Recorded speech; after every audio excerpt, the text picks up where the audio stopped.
Hey Brothers Gwynne, Ryan Cahill here. Why did I put the emphasis on the word here? Ryan Cahill here to tell you about the newest release in my debut epic fantasy series, The Bound and the Broken. This one is a novella and it's called The Ice. In case anyone watching is new to the series, the way I do it is I write a novel, then I write a novella, then a novel, then a novella. So you get novels that are as big as this chunky thing here, and then novellas that are a little bit smaller. Although this is 47,000 words long, so I'm pretty sure it technically classifies as a novel, not a novella. Who cares? The Ice tells the story of one of the characters that we know well from the main series, Edan, who is one of the last surviving members of an ancient order bound to dragons. On the surface, The Ice is about how 400 years after the fall of that order, Edan journeys to the northern icelands of Alasia in search of a dragon egg that he hopes could become the spark that the rebellion needs. But once you dig deeper, you realise the story is actually about Edan himself. What makes him tick, why he's fighting, what he's willing to do for the ones he loves. It's a deep dive into the heart of a man who's essentially lost everything. Almost everything. And who would be willing to do anything to not lose what he has left. If you're new to the series, you could probably start with The Ice, but it's not really what I'd recommend. I would say it's probably best to start with either... I'm not going to tell you because this is a much debated reading order, but this is the first book, this is the first novella. You choose. The Fall is multi-POV, it's crazy, it's hectic, it drops you into the middle of the chaos and does not hold your hand. Of Blood and Fire is more classic, slow burn, epic fantasy style that kind of leads you through everything you normally know and kind of starts the series in a much slower vibe. I think The Ice and The Bound and the Broken in general will work for you if you like your epic fantasy with a real classic vibe while still holding a modern narrative. Also, you really have to like large, and I mean massive, sprawling casts, 14, 15 points of view when we get into the later books.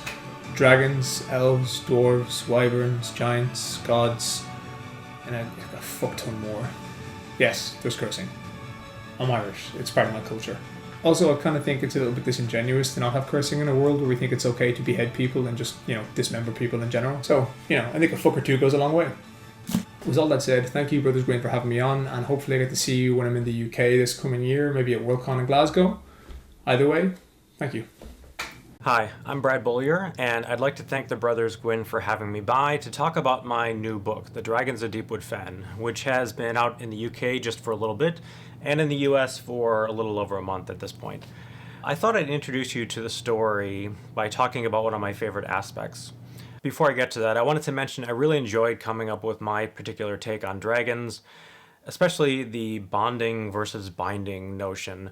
There's a Roman-style empire that binds dragons through use of these crops and fetters, these magical stones, whereas the people of the kin who live in this large Amazon-style forest with citadel trees that soar 1,000 feet into the air, they have this notion of bonding with dragons, which creates a much more intimate feel.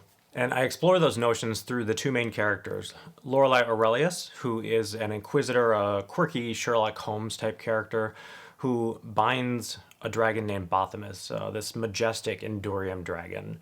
And Rylan Holbrook, who is a thief and a dragon singer from the Holt, the forest that I mentioned. And he bonds with a very playful, smaller dragon named Vedran. Lorelei and Rylan stumble upon this mystery of why the leader of a group of freedom fighters from the Holt, known as the Red Knives, decides to meet with the leader of a religious sect called the Chosen, which is part of the Empire and is always considered the Red Knives' enemies. And it smells of trouble. And both Rylan and Lorelei come at this mystery from different angles. And that leads me to my point that I mentioned in the beginning, that my favorite part of writing this type of story, these large epic tales, is exploring greater mysteries, especially of the past. And no one knows it at this point, but there is a much larger, more ancient mystery that they're about to uncover. And that's alluded to in the series name, The Book of the Holt. The Book of the Holt is a book that was written by a character who is now dead, as the story opens, named Rigmora. And Rigmora had the ability to commune with these citadel trees in the Holt. And the trees remember things. And so she could pull things from history and record them, which she did in the Book of the Holt. And so that was considered heretical. The book was burned along with her on her death. But some of the copies of the Book of the Holt survived. It's the very tip of this larger mystery that starts to unfold as this first book plays out. And that's what the larger arc of the series is, uncovering what happened in the past, how it's going to affect the present, and what they can do about it. Because it's dangerous and it's going to be devastating unless they do something to stop it. I hope you enjoyed that little teaser. If you enjoy dragon stories, large epic tales, mysteries within mysteries, I hope you'll give the Dragons of Deepwood Fen a try. Hi, my name is Theodore Brun. Thanks to the Brothers Gwynne for this opportunity to promote my latest historical fiction novel, which is A Savage Moon. Now, A Savage Moon is the 4th volume in my sort of epic Viking saga series, The Wanderer Chronicles, which, if you haven't heard of them before, the first volume is A Mighty Dawn. Second volume, A Sacred Storm. Third volume, A Burning Sea. So if you haven't heard of them before and you like a good binge read, you're in for a bit of a treat. But this 4th volume, there's 2 main protagonists in the whole series. One is a kind of crippled Viking warrior in exile called Erland Orvandil, and his sometime lover, sometime partner in adventure, Queen Lilla Svigasdottir. By the beginning of book 4, they find themselves in Constantinople, and the first part of the book is really a kind of heist sequence, which, if any of you are authors out there, it was the first time I tried to write a heist, and it was quite the headache. But anyway, I think we got there in the end. So a thrilling first sequence, and then their plan is to return to the north, to her kingdom, to recover her usurped kingdom. But of course, their plans go awry, and they end up in a foreign land, which really is the part of Europe that's now modern-day France and Germany. And the second part of the book is a kind of journey into a heart of darkness. So A Savage Moon is definitely probably the strangest of the 4, and they got pretty strange in books 1 and 2 as well. But I think the most thrilling as well. So Savage Moon has been out a couple of months, but it's available in all good bookstores and online as well. So hope you get a chance to read it. Thanks for listening, and thanks to the Brothers Gwynne. Thank you for allowing me to pitch Return to Edan to you, Ed and Will. And I figured what better way than to allow the readers to have their say. So John Morrow says, this final installment of the Edan trilogy is a book of extraordinary thematic depth, also delivering an unput-downable story with a well-realized cast of relatable characters. The Edan trilogy is a modern masterpiece, a lamentation as timeless and beautiful as the stained glass depicted on each of its 3 covers. With the Edan trilogy, Philip Chase proves that fantasy can achieve the highest echelon of literary greatness while delivering a gripping story, epic in scope and deeply personal in its impact.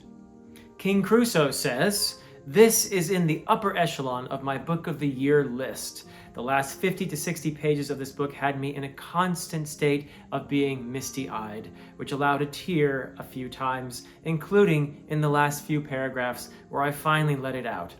Not only was every storyline and character arc satisfied, but they were done so well that I felt I was saying goodbye to characters and a world that I'm not entirely ready to be done with yet.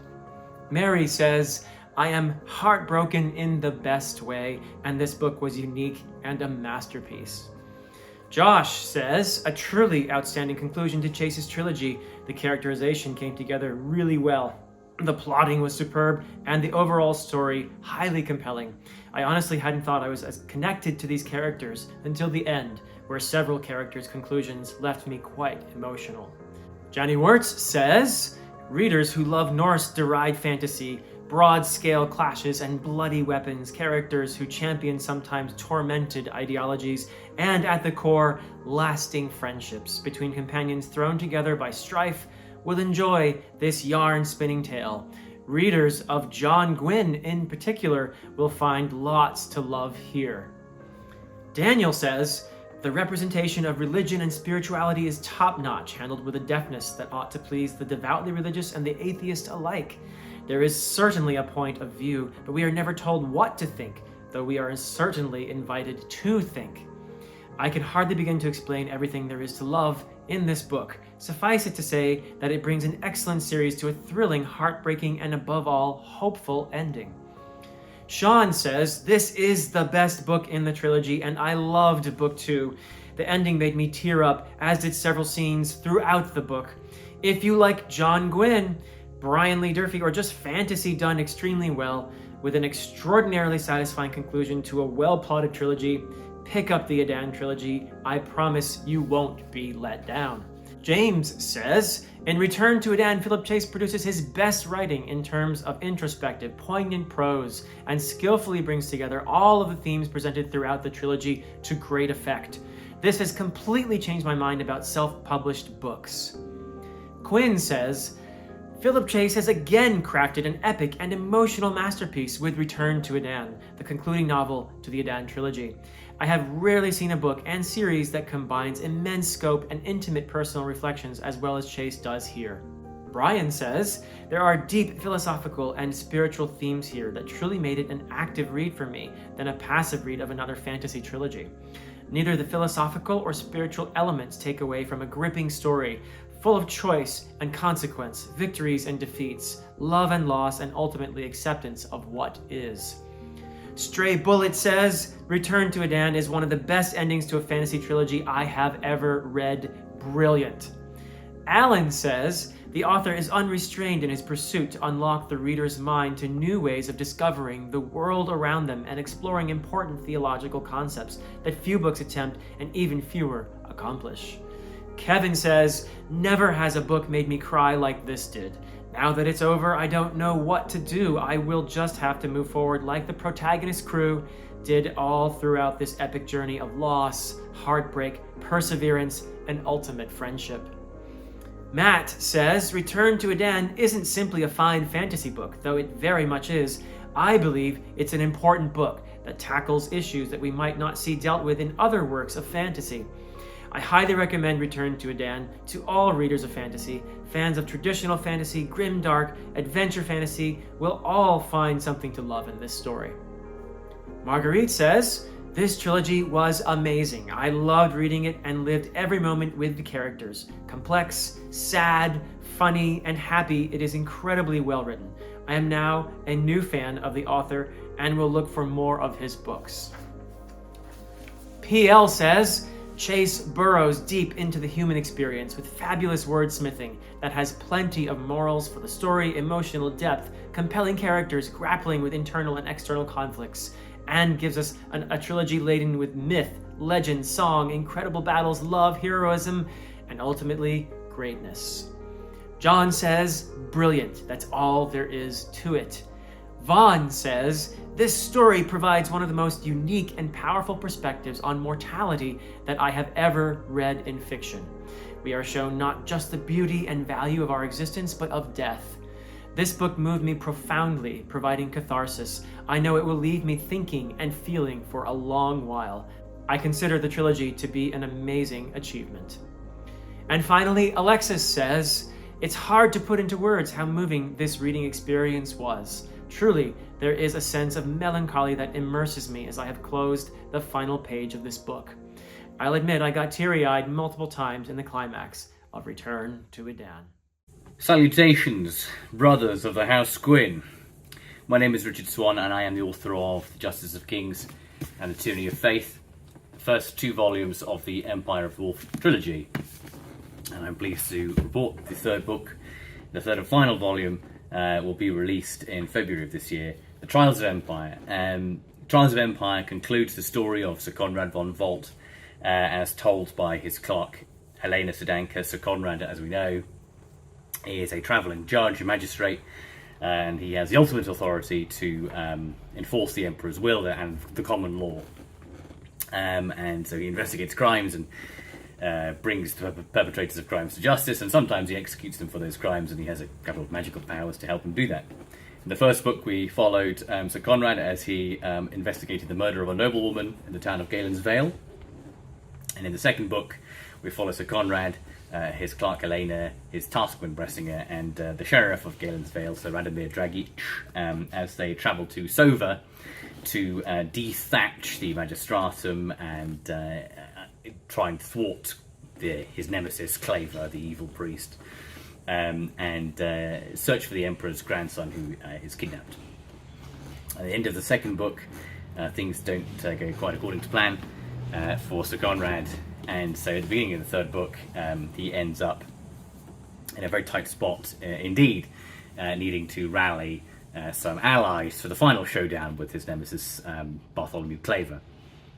And so he finds himself travelling incognito around the empire to the north, the pagan north, to maybe recruit some pagans to his cause, make common cause with them, and then maybe to the south, to the land of the Khazar, to the Khazar Kiare, which is the land of the Khazar, who are the wolfmen, who were fused with plains wolves sort of in what was called the magical cataclysm, which happened centuries before the trilogy. And maybe he see if he can recruit some of them to help him as well, and then with this ragtag collection of armies and forces, head to Sova, fortify Sova, and finally defeat Bartholomew Claver. And hopefully all goes completely to plan. Of course it doesn't. And there's a huge battle at the end, which I can't talk about without spoiling. And I really lent into the horror elements in this one, so lots of really quite horrible necromancy kind of afterlife, demonic infested afterlife shenanigans happening. So a lot of horror in this book, in the vein of Wayne Barlow's. If you had the pleasure of looking at Wayne Barlow's artwork, Barlow's Inferno, which is his artworks of hell, which are very, very good. So lots of inspiration drawn from that. So lots of horror, lots of death and violence, as we might expect from the third book in a trilogy, but also still got that core of philosophical debate on civics and jurisprudence, which is the philosophy of law, because it wouldn't be a Richard Swan novel if it didn't have some lengthy discourse about jurisprudence, and also some religious discourse as well. How do you square having a religion, Nemanism in this case, the worship of Nema, the deer goddess, and her god husband, the godfather Savar, and their god children, and all the saints and everything that goes along with it. One, those creatures and entities are real, and they exist in a real afterlife. How do you and are capricious, or certainly appear to be? How do you square having a religion which worships these beings with when those beings are real in a demonically infested and quite horrendous and frightening afterlife? So some philosophical discussions about that as well, and some good old-fashioned killing, and a trial. It would not have been right to finish the series without another big showstopper set piece trial with a good old-fashioned cross-examination. I knew that it had to have that in it, and I love that scene as well. It's one of my favourite parts of the book. And of course, it's the culmination of Helena and Sir Conrad's relationship, and I mean that in a broad sense of how they interact, and how Helena's morals and her moral code and code of ethics have evolved and almost rigidified as a foil to how Sir Conrad's own kind of code of ethics and has gone in the opposite direction, and who's right and wrong, and arguably neither of them. They have a very complex and messy dynamic, and how that is resolved as well. And so if you're interested in the personal relationship between Helena and Sir Conrad, there is a resolution to that too in book 3. So I'm very excited that the trilogy is now complete. This is not the last time we will visit Sova, but it's certainly the last time we might visit its medieval period for a little while anyway. If I have enough time and I can scrounge up enough money from someone, I might do a few more books set in the medieval period. maybe a Von Vogt prequel or some sort of police, Law and Order, police procedural / courtroom drama set in that world post book 3. You have to wait and see. But for now, the trilogy is complete. So if you have been waiting to finish, now is the time to get on board. And I hope you enjoy reading it as much as I enjoyed writing them. They are out in February. I think it's February the 6th in the USA and February the 8th in the UK. And the paperback will be out later in the year in August. But audio, ebook, and hardback is out in the beginning of February this year. So I hope you enjoy it again. And thank you very much, Brothers of the House Gwynne, for having me on your channel and give me the opportunity to speak about it. Hello, my name is Jen Williams. I'm a writer from South East London, currently living in the wilds of Bristol. I wrote the Copper Cat trilogy, the first book of which is the Copper Promise. I also wrote the Winnowing Flame trilogy, the first book of which is the Ninth Reign. 2 books in the Winnowing Flame trilogy won the British Fantasy Award for Best Novel, The Ninth Reign and The Bitter Twins. I also write crime / horror books as well as the fantasy. So I've had 2 of those out. The first one was Dog Rose Dirt, which is this, and the second one was Games for Dead Girls, which has just come out in this really cute paperback. I've got a third crime / horror novel coming out in April, I think, and that's The Hungry Dark. This is the American cover. So I write a lot of stuff. I've recently had a fantasy novel out in the UK, came out last September, and that's Talonister, which I'm going to talk a little bit about today. So Talonister, which has this very beautiful gold foil cover, is currently out in this really sweet little hardback size.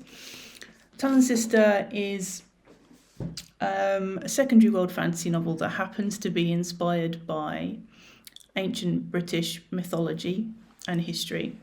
So it's not historical fiction in any sense, but it is drawn from a lot of the things that we know or maybe guess about ancient Britain. So a little bit of background about the book. I was reading a history book called Under Another Sky by Charlotte Higgins a few years ago, which is a really interesting book about Roman ruins in Britain and what the Romans left behind.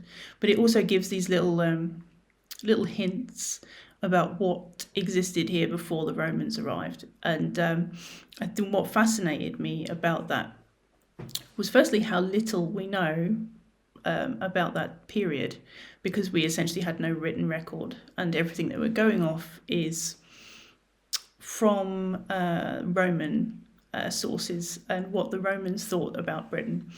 And of course, like all historical sources, they're heavily biased and are to be taken with a pinch of salt. But you get this really interesting picture of what Britain was like, and you get these little nuggets of fascinating things, like the idea that we had war chariots, that the country was split into various tribes that might have been led or ruled over by queens and kings.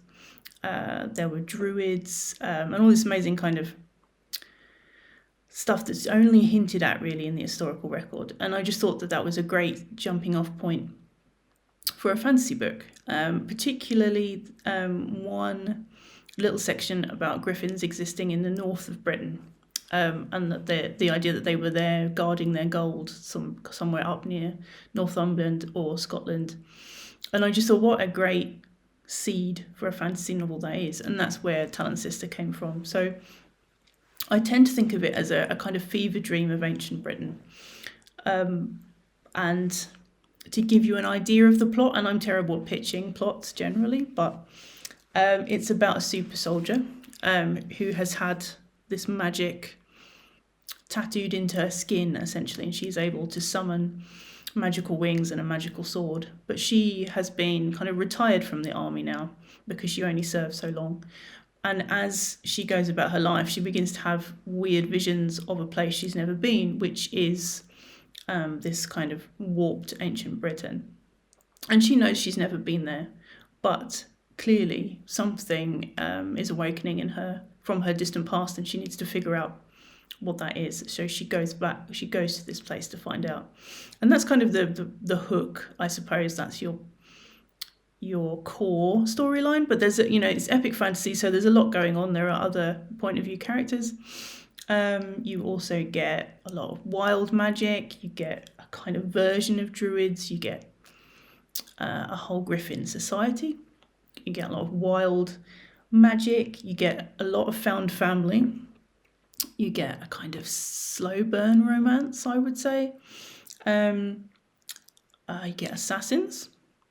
And an expedition into a dangerous jungle. Ancient ruins, a threat from the beginning of time, your classic epic fantasy fun. So that's Talonister. I think it's out in paperback probably in August, so it's going to be in hardback for a little while now. There's an amazing audio version of it if you are an audiobook person.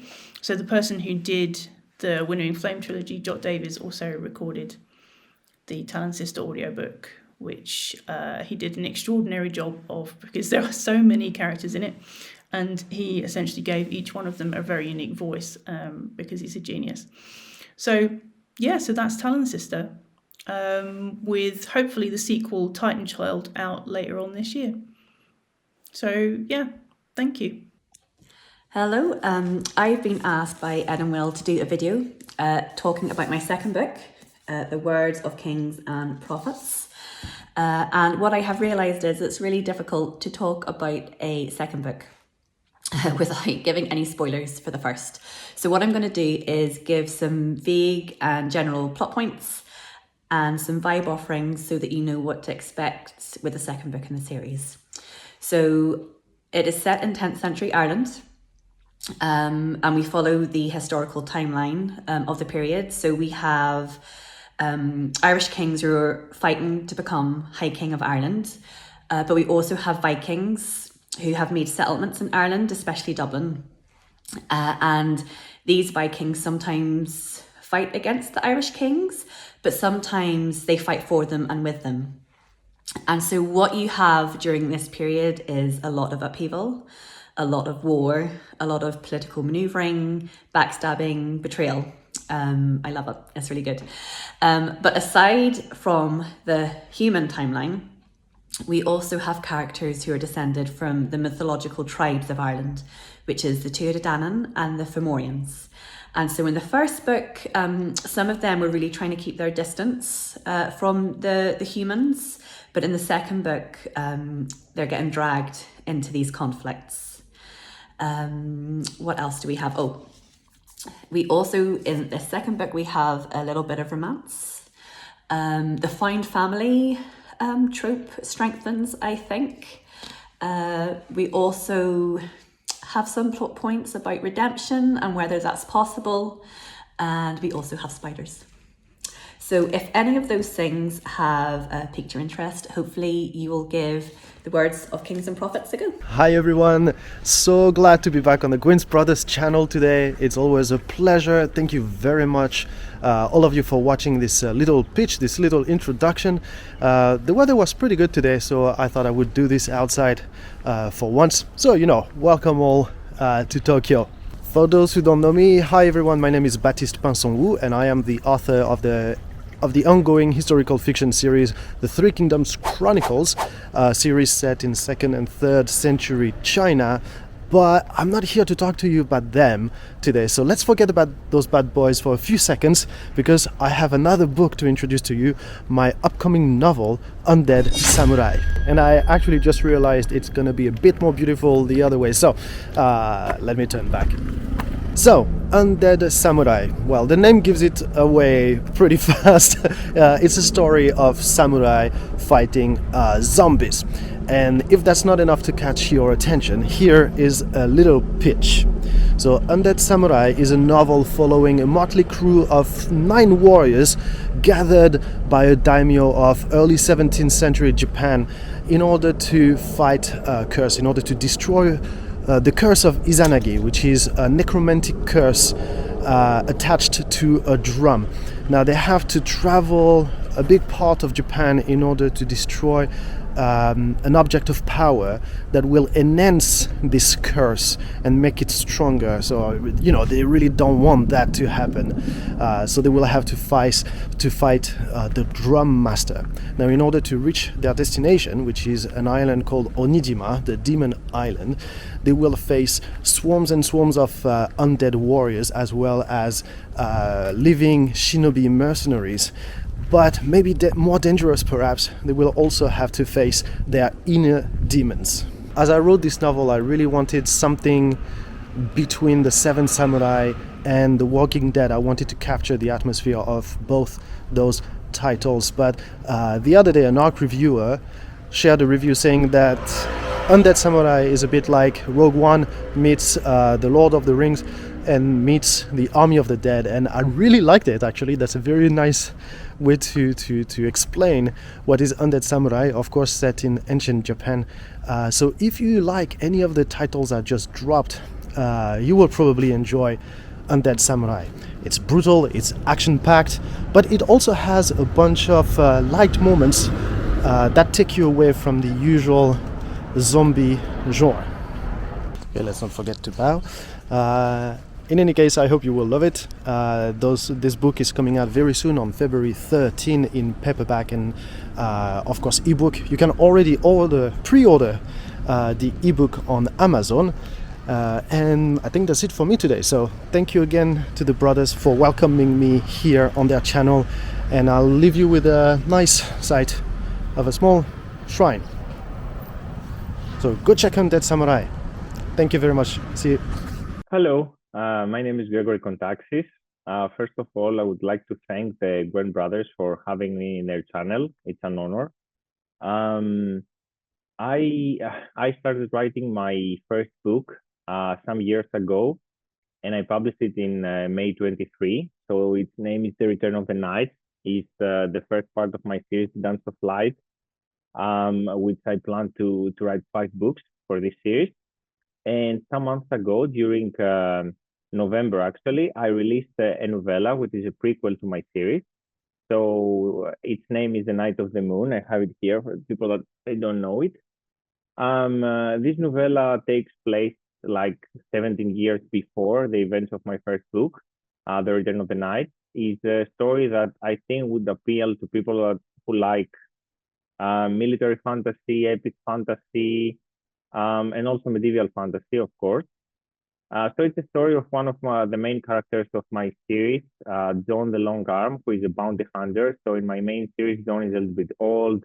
He's very pessimistic and cynical. And I wrote this novella to give more depth to his character. So to show how he became the man he is in the main series. And practically a summary of the story is that he's a bounty hunter. He has a lot of money in this time of his life, and suddenly some soldiers find him and they ask him to chase and kill the Night of the Moon. He doesn't want to do that. He doesn't want to take this mission, but if he doesn't, these soldiers will kill him and they will find him because there are too many. And so he accepts the mission, and he has to do that with a woman who's supposed to help him, Nemesis. And during this story, during this adventure, John will understand many things about himself and his character that even he didn't know. So it's a very important adventure and trip for him to mostly understand himself. It's a story with 2 point of view characters, John, as I said, and Nemesis, this woman. And I believe that people will really understand John during this story.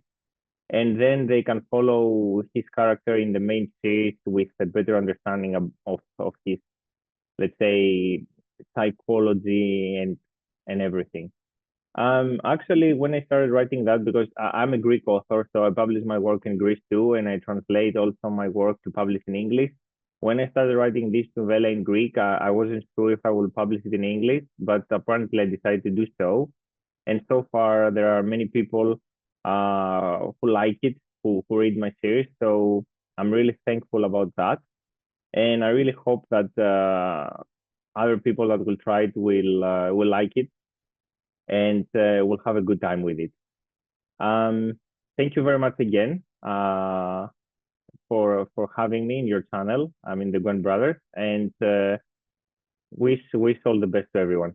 Hi, I'm Justin Lee Anderson, and the Brothers Gwynne have very kindly asked me to do a little video for you about my new book, The Bitter Crown. It's slightly difficult. I can't really tell you anything about it because The Bitter Crown is a sequel to The Lost War, Book 1 of the Edan Saga. This is Book 2.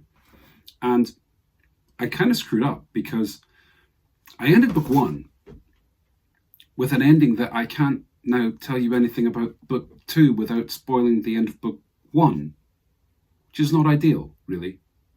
I did not think this through. So what I can tell you is that the whole series is a Scottish epic fantasy, mystery, conspiracy, thriller, found family, road trip with a D&D vibe and a twist. That's the log line. But if you've already read this, hopefully I don't have to sell you on reading this. If you haven't read this, when you get to the end of it and go, what? You'll probably be glad of having this on hand already to read next. So, yeah. If you've read this, get this. If you haven't read this, get both. And you'll be very glad that you have this ready.